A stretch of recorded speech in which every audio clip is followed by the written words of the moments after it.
My name is Jodi Brown, and I am a wife and mother of 4 children, and I was living what I honestly deemed to be my white picket fence life years ago, raising kids, working from home in a job that I loved, when I was diagnosed with a brain tumor wrapping around my brainstem. And that diagnosis flipped my whole world upside down. And I ended up having a series of struggles that started 15 and a half years ago and continue to this day. And the brain surgeries caused a variety of issues, namely facial paralysis, hearing loss, a spinal fluid leak, and the list goes on and on. But things that have remained challenges in my life ever since I had those very first surgeries all those years ago. People often ask how I knew I had a brain tumor and how I was diagnosed. And the reality is I had my symptoms appear one at a time, gradually over the course of a series of months. And it first started with dizzy spells. I would try to go running around the neighborhood with my girlfriends for just a morning jog, and I was so dizzy I didn't even feel like I could put one foot in front of the other. It took all of my effort just to focus on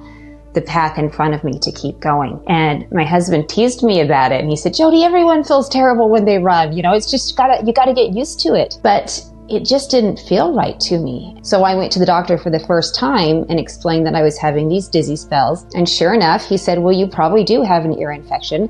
You can't always diagnose those easily because it's so far into the inner ear, but give it a few months and give it some time, it'll probably clear up." And in addition to the dizzy spells, then I started having severe headaches, migraine level. I had not been a headache person, so for me this was very unusual. And it was the change in going from not having headaches to having headaches that really caught me off guard. And so I went back to the doctor. This time he said, "Well, you're probably having migraines from stress. You have to have less stress in your life." So he gave me some medication and some painkillers for when the headaches got really too bad to handle. And then over the course of the next couple of months, in addition to the dizzy spells and the headaches, I started having ringing in my ears.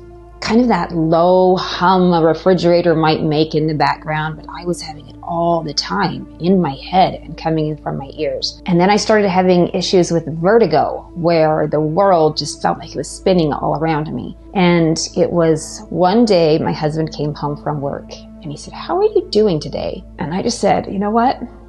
I'm not good. I'm not good." And he looked at me with more vehemence than I had ever heard him use before. And he said, "Jodi, something is wrong with you. I know you've been to the doctor, but you've got to go back until we figure out what is wrong." So by this time, I think it was the 4th time that I went back to the doctor. And so he started a family history file. We started questionnaires. They did blood work, took all of these labs. And a few days later, the CNA called and she said, "Good news, we got your blood results back and everything looks fine." And I just thought, but everything is not fine. And so I told her on the phone and I said, "Jill, everything is not okay. I need you to go back and ask the doctor what steps we take next." And I think she could hear the seriousness in my voice and maybe the desperation. She went back to the doctor and said, "Okay, the next step is an MRI of your brain." So they called the hospital and got me scheduled for an MRI 3 weeks later.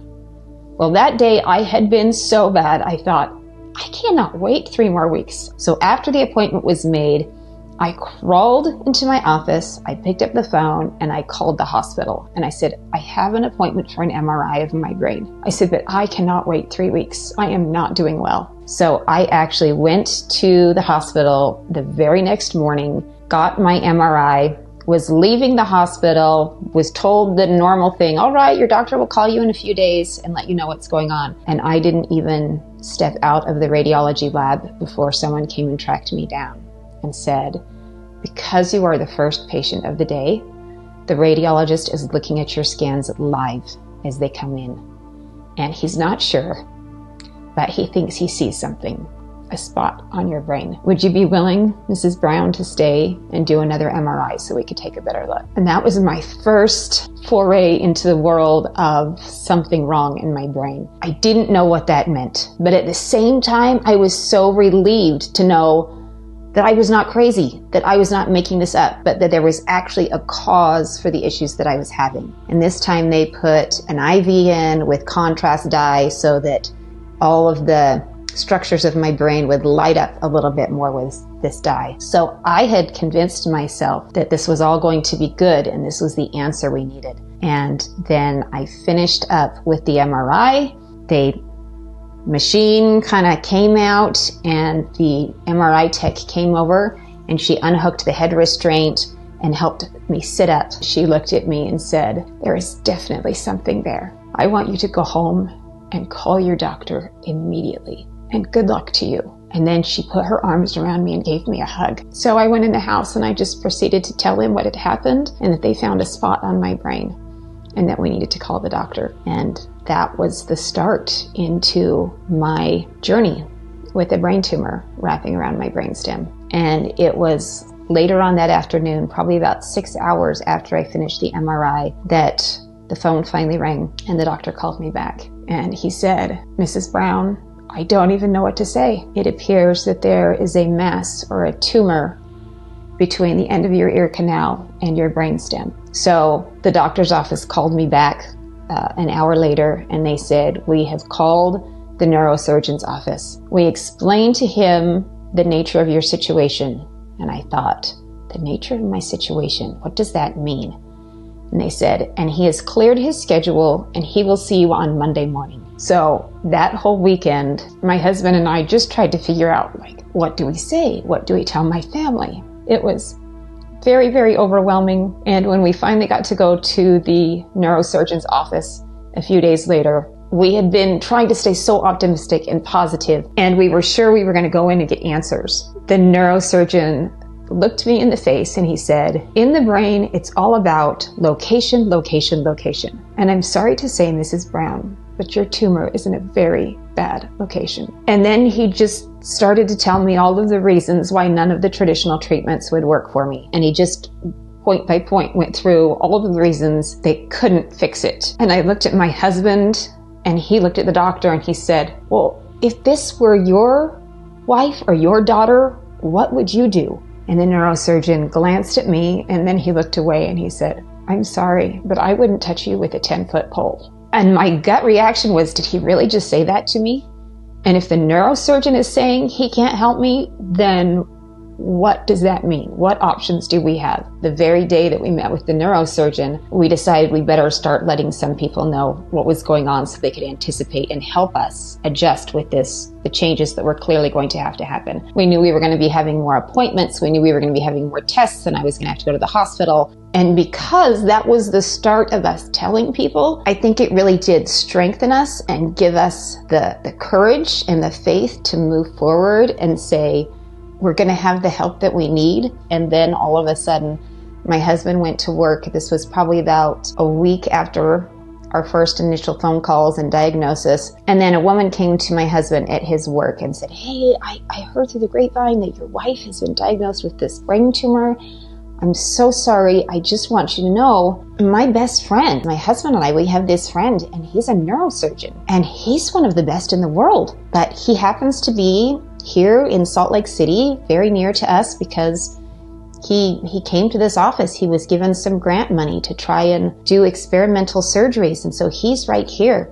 I called him and you don't have to if you don't want to, but he said he would see your wife on Friday. So 2 days later, we ended up in the doctor's office for Dr. William Coldwell. He asked us all of the questions and then he pulled up my scans. And at this point in time, every other person had said, "We're sorry, there's nothing we can do for you." And Dr. Coldwell silently stared at the screen and scanned through all of these images. And then he just kind of nodded his head. "I think I can do this. I think I can do this." And then he turned to my husband, Tolan, and me, and he said, "We're going to admit Jodi into the hospital so we can do more tests and find out what's going on." And my husband's eyes got really big. And I remember looking at him and just thinking, oh my gosh, here we go. And then when he came back to me a couple days later at the end of all of the tests and said, "I want you to trust me and I want you to know you are not alone. I will be there with you through all of this." And that was the first piece of hope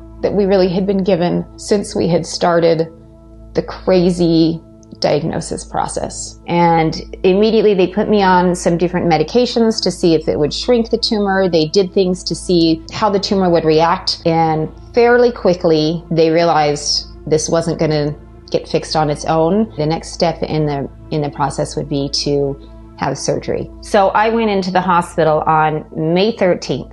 I will never forget the day. And I went in believing that I was going to have one brain surgery and I would spend 5 to 6 days in the hospital recovering. And I remember the night before, I did not want to go to bed. I did not want to go to sleep because I knew that when I woke up the next morning, that meant I was going in for brain surgery. They were going to literally cut open my head and everything I knew about my life was going to change. I woke up the next morning. I was sick. I was throwing up. I was nauseous. I was scared to death. I went in and tiptoed into my kids' rooms and gave each of my kids a kiss on their forehead and told them that I loved them. And we went to the hospital. And it was terrifying.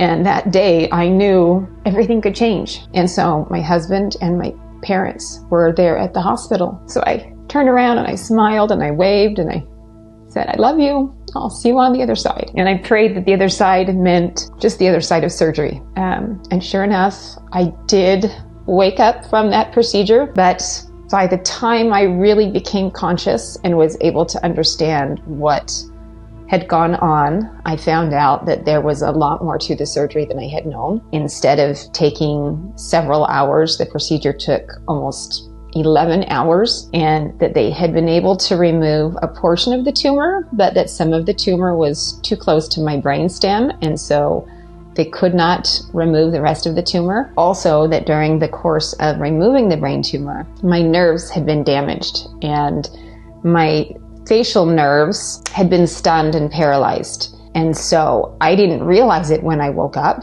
but I woke up with my face paralyzed. And on the right side, I had lost my hearing and the whole right side of my face was paralyzed, meaning I could not close my eye. I could not hold food or fluid in my mouth.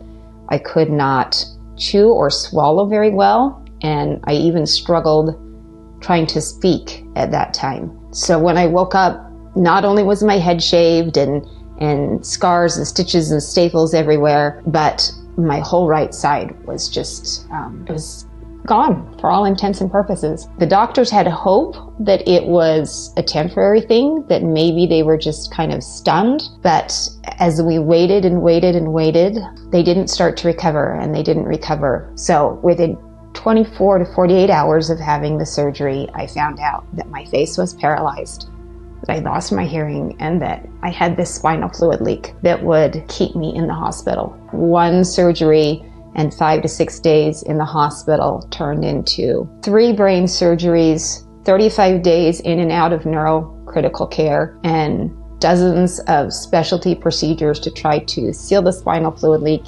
and help with the facial paralysis. Even when I looked at myself in the mirror, I knew it wasn't me, but I knew it was me. I recognized myself, my head is shaven, my face is not working, and yet part of me thought, hey, but I'm better and stronger than ever because I'm going through this and I'm surviving and I am fighting for my life. But then there was another part of me that just thought, I don't even recognize that person in the mirror. And when that hit me the most is when my husband brought my kids to the hospital to come see me. You could see it in their faces. You could see the fear. You could see the hesitancy. You could see the unknown. And one by one, they came and gave me hugs. The hardest part was my 2-year-old. He wouldn't even come near me. He was scared. He was scared and didn't know if it was me. Dealing with all of the emotions of the surgeries, the complications, the side effects, the paralysis, it was very heavy. And there were times it felt hopeless, honestly, when we just kept having surgeries and we kept looking for answers and they just didn't seem to come. And it was not until after the 3rd brain surgery that I finally came to the realization that I think I'm going to make it through this. And then I just started looking forward to, I just want to go home. I just want to go home. I just want to go home. I want to be back with my kids. I want to be able to be their mom. I want life to go back to normal. By the time we got to the end of my hospital stay, I had lost a ton of weight. I was down to 89 pounds. My head was still shaven. I had had multiple procedures. My face was still paralyzed. I was totally bedridden. I had to stay down because anytime I sat up, the spinal fluid would leak out. And so I was literally just down in a bed for more than a month straight. And that was how I came up with the name of my book, The Sun Still Shines. It was based on that moment of realizing that no matter how hard the journey, no matter how dark the storms of life, behind those clouds, the sun still shines. And that was kind of the attitude that I tried to have from that point forward. And so when I got to the point where I realized I was finally going to be able to go home, when the day came for me to be released, someone I'd never met before came in and handed me some discharge paperwork and told me to sign here and sign there. And they loaded all of these medications and paperwork. And I thought, where's the celebration? Where's the victory dance? We conquered. And the what now was simply that they rolled me out in a wheelchair and put me in a car and we drove home. I was incredibly humbled and grateful to see that the victory party was still there. It just took place at my home in my neighborhood. The doctors and nurses never came and lined the hallways, but my neighbors and friends and family all showed up and were there waiting in my front yard when I came home from the hospital. But they were all there cheering and clapping and hugging and congratulating me and wishing me well and just engulfing me with love. But just one thing after another, I realized that I was still a very, very sick person and that I still had therapies and appointments and surgeries and all of these things ahead. It was so good that my mother was there to help when I came home from the hospital, because it did give me the permission that maybe I wouldn't have given myself to realize I need to slow down and I need to take care of myself and my body. I'd already been away from home and from my kids, and all I wanted to do was jump back in. But I quickly realized that the faster I tried to jump back in, the worse I made it for myself. The best thing I found was to go slowly, to take rests when I needed to go to my therapies, to go to my doctor's appointments. So we just started doing different kinds of activities at home. I did more things where I was with the kids, but I was laying on the couch and reading stories to them, which we had always done, but now it became more time spent that way. It took not even months, it took literally years for me to be able to regain the strength that I needed to be able to function. What you see now is the result of 15, 16 surgeries. And when I started going back into the world, that was when I realized that even though I felt like a conqueror for getting through all of this, people looked at me in a very different way. People could be very cruel. Grown adults would look and laugh and point and make fun of me. The kids would accept immediately and they would no longer judge me. It was the adults who judged me. And I'm so grateful that the surgeries have helped restore not only functionality, but they've helped restore some of the symmetry in my face. But for the first 15 years, at any given time, I may have been wearing an eye patch, having major drooping, having food or fluids coming out of my mouth. And I got to a point where I had to realize that I am memorable. That's what I will say, is I realized that the facial paralysis made me memorable, that people were going to remember having seen me, they were going to look at me and they were going to look a little harder. And I had to decide in that moment how I wanted them to remember me. I had learned in the hospital that the way that I was treated made all the difference in whether or not I was able to hold on and keep fighting for life. Now that is my motto. Every interaction is an opportunity to change a life. It is up to me and it is up to you the way that we treat people. One of the things I realized after I got out of the hospital and started getting back into normal life was that I needed things on my calendar. I needed things to do so I could start moving forward with life, so that I wasn't just getting better physically, but so that I was also moving forward mentally. And I remember setting a date on the calendar and saying, this is the day I'm going to go back to work. I started getting out a little bit more. I started getting up earlier so that my body could get into a habit of doing it so that I could go back to work. I worked at a job that I loved. I worked at a nonprofit organization. I was raising money for health and human services in our state. It was such a great opportunity for me to realize I had now had the chance to see both sides of life.